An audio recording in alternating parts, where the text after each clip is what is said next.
جب یہ قافلہ پہنچا شام کے حدود میں تو وہاں ایک گرجا گھر تھا اور ایک راہب رہتا تھا۔ تاریخ میں اس کو جرجیس کے نام سے بھی یاد کیا جاتا ہے، بعض لوگ بحیرہ بھی کہتے ہیں، لیکن معروف جو ہے وہ بحیرہ کا نام ہے۔ راہب کسی سے ملتا نہیں تھا اور پرانی کتابوں کا عامل بھی تھا، عالم بھی تھا، جانتا تھا، اور صاحب علم اور صاحب تقوی شخص تھا، بہت نیک اور پرہیزگار تھا۔ وہ اپنے گرجا میں سامنے جالیوں سے دیکھ رہا تھا کہ ایک قافلہ آ رہا ہے۔ اب جیسے ہی قافلے پہ اس کی نظر پڑی تو اس نے عجیب منظر دیکھا۔ وہ کیا دیکھتا ہے کہ قافلہ جیسے جیسے آگے آ رہا ہے تو جس درخت کے پاس سے وہ قافلہ گزرتا ہے وہ درخت جھک کر اس کو سلام پیش کرتے ہیں، اور ایک ابر کا ٹکڑا ہے جو سایہ کیے ہوئے چلا آ رہا۔ حیران ہوا، سمجھ گیا، کیونکہ آسمانی کتابوں میں میرے آقا کریم کا ذکر پہلے سے موجود تھا، حضور کی آمد سے پہلے حضور کی آمد کے چرچے تھے، تو چونکہ وہ اہل علم تھے، سمجھتے تھے ساری چیزوں کو، اور انتظار تھا، اور وہ بھی مشتاق دید تھا، وہ تو اسی انتظار میں تھا، ہر قافلے کی آہٹ پہ وہ کان وہیں رکھتا اور دیکھتا تھا کہ میری مراد مجھے مل رہی ہے یا نہیں۔ جب اس نے یہ منظر دیکھا وہ سمجھ گیا کہ آج مراد پوری ہونے والی ہے۔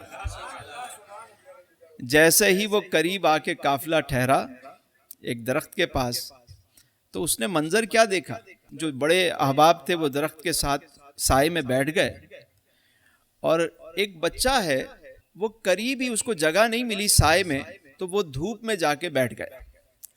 اب وہ کیا دیکھتا ہے کہ جیسے ہی وہ بچہ دھوپ میں بیٹھا وہ درخت اسی سمت جھک گیا اور اس پہ سایہ ہونے لگا۔ اس نے پیغام بھیجا، سب سے کہا کہ آؤ بھائی، قافلے والوں کی ہم دعوت کرتے ہیں۔ قافلے والے بھی حیران کہ اس سے پہلے تو کبھی یہاں دعوت نہیں ہوئی، دعوتیں تو حضور کے صدقے میں ہوتی ہیں، ہم تو لنگر کھا کھا کے بڑے ہوئے ہیں، انہی کا صدقہ کھاتے ہیں۔ تو یہ دعوتیں، یہ ساری چیزیں، یہ ہمیں تو جو کچھ ملا ہے انہی کے صدقے سے ملا، بلکہ اللہ نے جو کچھ یہ کائنات کو خلق کیا، وجہ تخلیق کائنات ہی حضور کی ذات ہے۔ ہمیں ایمان ملا، قرآن ملا، رمضان ملا، حتیٰ کہ رحمان بھی ملا تو حضور کے صدقے میں ملا۔ وہ جو نہ تھے تو کچھ نہ تھا، وہ جو نہ ہو تو کچھ نہ ہو، ارے جان ہے وہ جہان کی، جان ہے تو جہان ہے۔ اب منظر دیکھیے، اللہ اکبر اللہ اکبر، اور مزہ لیجیے۔ اس نے پورے قافلے کی دعوت کی۔ اب جب دعوت ہونے لگی تو کیا دیکھا کہ سب بیٹھے ہوئے، لیکن جس کی تلاش میں ہے وہ نظر نہیں آ رہا۔ کہا کوئی رہ تو نہیں گیا؟ کہاں ایک بچہ ہے، ہم نے سامان کے پاس اسے چھوڑ دیا ہے۔ وہ کہنے لگا یہ ایسا کیسے ہو سکتا ہے کہ کوئی محروم رہے دعوت سے، اس کو بلائیے۔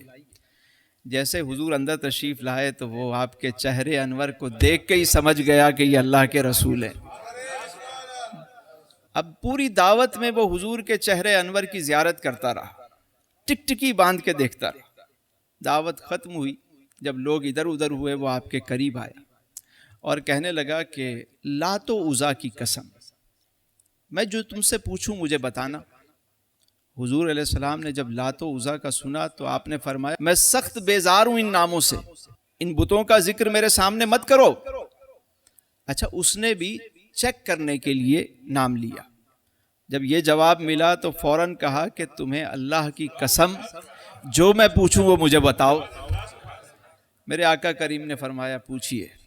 اب وہ پوچھتا گیا، حضور اسے بتاتے رہے، یہاں تک کہ اسے تصدیق اس نے کر لی۔ مہر نبوت کو جب دیکھا تو فوراً جھک کر اس کا بوسہ لے لیا، اور پھر حضور کے آگے ہاتھ باندھ کر ادب سے کھڑا ہو گیا، اور پھر قافلے والوں سے کہنے لگا کہ ان کے سرپرست کون ہیں ان کو بلاؤ۔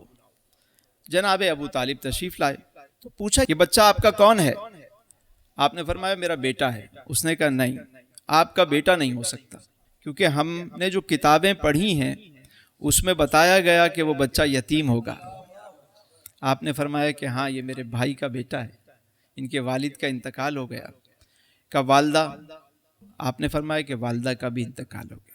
اب اس نے کہا کہ وہ ساری نشانیاں جو ہم نے کتابوں میں پڑھی تھیں ان کی تصدیق ہو گئی، اور اے ابو طالب میں آپ سے عرض کرتا ہوں یہ بچہ اس جہان کا سردار ہے اور یہ بچہ رحمت للعالمین ہے۔ میری ایک گزارش ہے آپ سے اور بڑے ادب کے ساتھ ہے، آپ اسے شام نہ لے جائیں۔ رومی جب انہیں دیکھیں گے تو نقصان پہنچائیں گے۔ وہ ان کی تلاش میں ہیں، انہیں خبر مل چکی ہے کہ نبی آخر الزماں کی دنیا میں تشریف آوری ہو گئی ہے، کیونکہ ساری نشانیاں بتا رہی ہیں۔ میری عرض یہ ہے کہ انہیں واپس مکہ المکرمہ بھیج دیجیے۔ جناب ابو طالب نے آپ راہب کی تمام گزارشات اور باتوں کو سنا تو آپ علیہ السلام کو چند رفقا کے ہمراہ واپس مکہ المکرمہ روانہ کر دیا۔